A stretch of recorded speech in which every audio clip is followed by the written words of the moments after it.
नमस्कार मित्रांनो, पुन्हा एकदा स्वागत आहे तुमच्या आपल्या ड्रीम मेकर्स अकॅडमीमध्ये। आजच्या व्हिडिओमध्ये आपण 25 जानेवारी 2025 म्हणजे आजचे सर्व करंट अफेअरचे प्रश्न बघणार आहोत। हे सर्व प्रश्न 2025 मध्ये येणाऱ्या सर्व सरळ सेवा भरती तसेच पोलीस भरतीसाठी महत्त्वाचे असणार आहे। तर सर्वांनी व्हिडिओ शेवटपर्यंत बघा आणि तुम्ही अजूनपर्यंत आपल्या चॅनलला सबस्क्राईब केलं नसेल तर सबस्क्राईब करा, लाईक करा, शेअर करा, म्हणजे येणाऱ्या व्हिडिओची लिंक तुम्हाला लवकरात लवकर भेटेल। तर चला सुरुवात करूया आजच्या या पहिल्या प्रश्नाला। पहिला प्रश्न आहे, प्रत्येक जिल्ह्यात मुख्यमंत्री सहायता निधी कक्ष स्थापन करण्यात येणार असून कक्ष खालीलपैकी कोणत्या कार्यालयात असणार आहे? याचे योग्य उत्तर आहे पर्याय क्रमांक बी, जिल्हाधिकारी कार्यालय। असेच नवीन नवीन प्रश्नासाठी तुम्ही आपल्या चॅनलला लाईक करा आणि सबस्क्राईब करा। दुसरा प्रश्न बघा, महाराष्ट्र परिवहन मंडळाच्या अहवालानुसार एस टीचे प्रति किलोमीटर उत्पन्न किती रुपये? तर 45.54 रुपये प्रति किलोमीटर उत्पन्न एस टी महामंडळाचे। तिसरा प्रश्न बघा, UNICEF children climate risk index 2021 नुसार हवामान बदलाच्या प्रतिकूल परिणामांसाठी अत्यंत संवेदनशील 163 देशांच्या यादीत भारताचा कितवा क्रमांक आहे? याचे योग्य उत्तर आहे पर्याय क्रमांक ए, 26। 4 नंबरचा प्रश्न बघा, युनिसेफ चिल्ड्रन क्लायमेट रिस्क इंडेक्सनुसार हवामान बदलाच्या प्रतिकूल परिणामांसाठी जगभरातील किती कोटी मुले शालेय शिक्षणापासून वंचित आहेत? याचे योग्य उत्तर आहे 24.2 पर्याय क्रमांक डी, एवढं मुलं शालेय शिक्षणापासून वंचित आहेत अजूनसुद्धा। प्रश्न क्रमांक 5 बघा, युनिसेफ चिल्ड्रन क्लायमेट रिस्क इंडेक्सनुसार हवामान बदलाच्या प्रतिकूल परिणामांसाठी भारतातील किती कोटी मुले शालेय शिक्षणापासून वंचित आहेत? याचे योग्य उत्तर आहे पर्याय क्रमांक ए, 5.47। प्रश्न क्रमांक 6, युनिसेफचे कार्यकारी संचालक कोण आहेत? याचे योग्य उत्तर आहे पर्याय क्रमांक ए, कॅथरीन रसेल। प्रश्न क्रमांक 7, राजपथावर प्रजासत्ताक दिनाच्या पार्श्वभूमीवर होणाऱ्या परेडमध्ये अखिल भारतीय मुलींच्या तुकडीचे नेतृत्व कोण करणार आहे? याचे योग्य उत्तर आहे पर्याय क्रमांक ए, एकता कुमारी। प्रश्न क्रमांक 8 बघा, आयर्लंडच्या पंतप्रधानपदी कोणाची निवड झाली आहे? याचे योग्य उत्तर आहे पर्याय क्रमांक ए, मायकल मार्टिन।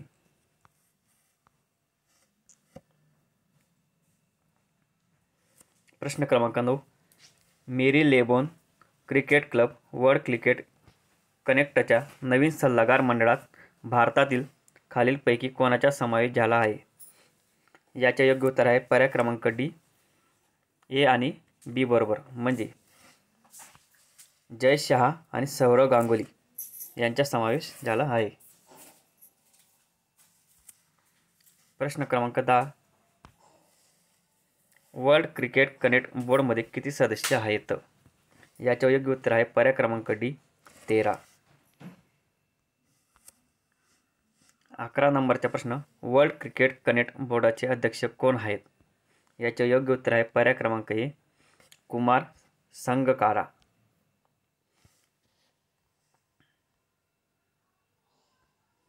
प्रश्न क्रमांक 12, माता मिल्क बँकेच्या माध्यमातून बालकांना चांगले आरोग्य लाभ देणारे महाराष्ट्र राज्य देशात कितव्या क्रमांकावर आहे?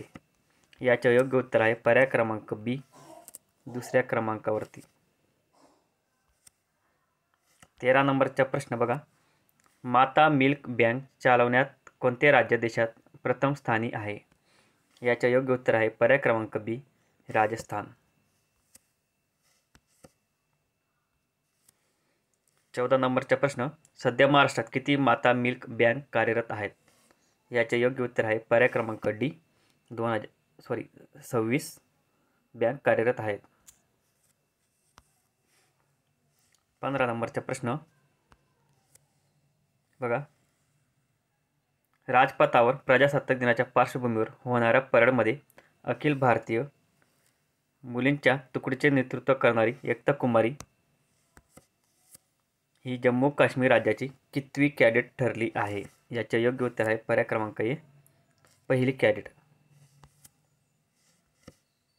16 नंबरचा प्रश्न, राष्ट्रीय बालिका दिवस कधी साजरा केला जातो? याचे योग्य उत्तर आहे पर्याय क्रमांक ए, 24 जानेवारी हा राष्ट्रीय बालिका दिवस म्हणून साजरा केला जातो.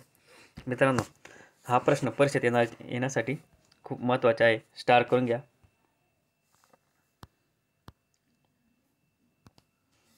राष्ट्रीय बालिका दिवस 2025 थीम काय होती? हा पण एक महत्त्वाचा प्रश्न आहे. तर याची थीम आहे, त्यांनी दिलेली आहे, उज्ज्वल भविष्यासाठी मुलींची सक्षमीकरण. बघा मित्रांनो, असे प्रश्न नेहमी परीक्षेला विचारत राहतात. म्हणजे एखादा दिवस असेल, राष्ट्रीय दिवस किंवा आंतरराष्ट्रीय दिवस, आणि त्याची थीम हे म्हणजे दररोज आपलं पाठांतरामध्ये पाहिजे. कोणत्या वर्षी भारत सरकारने राष्ट्रीय बालिका दिवसाची घोषणा केली? याचे योग्य उत्तर आहे पर्याय क्रमांक बी, म्हणजे 2008 मध्ये भारत सरकारने राष्ट्रीय बालिका दिवसाची घोषणा केली होती. म्हणजे 2008 पासून आपण 24 जानेवारी हा जो दिवस आहे राष्ट्रीय बालिका दिवस म्हणून बघत आहोत किंवा आपण साजरा करत आहोत.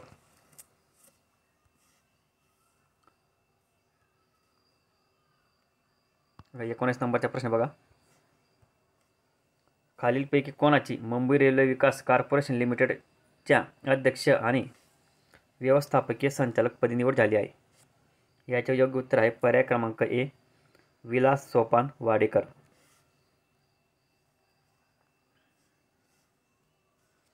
पुढचा प्रश्न बघा, राष्ट्रीय मतदार दिवस कोणत्या दिवशी साजरा केला जातो? याचे योग्य उत्तर आहे पर्याय क्रमांक सी, 25 जानेवारी. राष्ट्रीय मतदार दिवस 2025 थीम काय आहे? बघा इथं पण परत राष्ट्रीय मतदार दिवस 25 जानेवारी आणि त्याची थीम विचारली आहे. तर त्याची थीम आहे पर्याय क्रमांक बी, मतदान करण्यासारखे काही नाही, मी निश्चितपणे मतदान करतो. अशी थीम राष्ट्रीय मतदार दिवस 25 जानेवारीची थीम आहे. सर्वांनी ह्या प्रश्नांना IMP करून घ्या. आणि तुम्हाला या व्हिडिओची लिंक पाहिजे असेल तर तुम्ही आपला व्हिडिओच्या डिस्क्रिप्शनमध्ये जाऊन टेलिग्राम चॅनल जॉईन करा. तुम्हाला तिथं GK करंट अफेअर सर्व PDF व्यवस्थित भेटतील. पुढचा प्रश्न, यावर्षीचा कितवा राष्ट्रीय मतदार दिवस साजरा करण्यात येत आहे? बघा मित्रांनो, हे पण महत्त्वाचे आहे. हा 15वा राष्ट्रीय मतदार दिन आपण काय करतोय? 15 नंबरचा आपण साजरा करतोय. पुढच्या बघा, कोणत्या वर्षी राष्ट्रीय मतदार दिनाची स्थापना करण्यात आली होती? 2011. बघा मित्रांनो, 2011 मध्ये किंवा 2011 पासून आपण असं म्हणू शकतो की आपण 2011 पासून राष्ट्रीय मतदार दिवस आपण साजरा करतोय आणि राष्ट्रीय बालिका दिवस आपण 2000 पासून साजरा करतोय. तर हा 2011 तर आता आहे 2025, म्हणजे आपण हा 15वा राष्ट्रीय मतदार दिवस साजरा करतोय. बघा मित्रांनो, सर्व IMP प्रश्न होते आणि परीक्षेला येण्यासारखे खूप महत्त्वाचे आहेत. बघा, ह्या वर्षामध्ये तुमचे आरोग्य विभाग, तलाठी विभाग, वनरक्षक अशा काहीतरी सर्व सरळ सेवा भरत्या निघणार आहेत. महाराष्ट्र राज्यामध्ये परत 21 जिल्ह्यांची निर्मिती झाल्यामुळे मनुष्यबळाची कमतरता त्यांना भासणार आहे आणि त्याच्या अनुषंगाने जास्तीत जास्त भरती करण्याचा प्रयत्न त्यांचा राहील. त्याच्यामुळे अभ्यास जोमाने चालू ठेवा.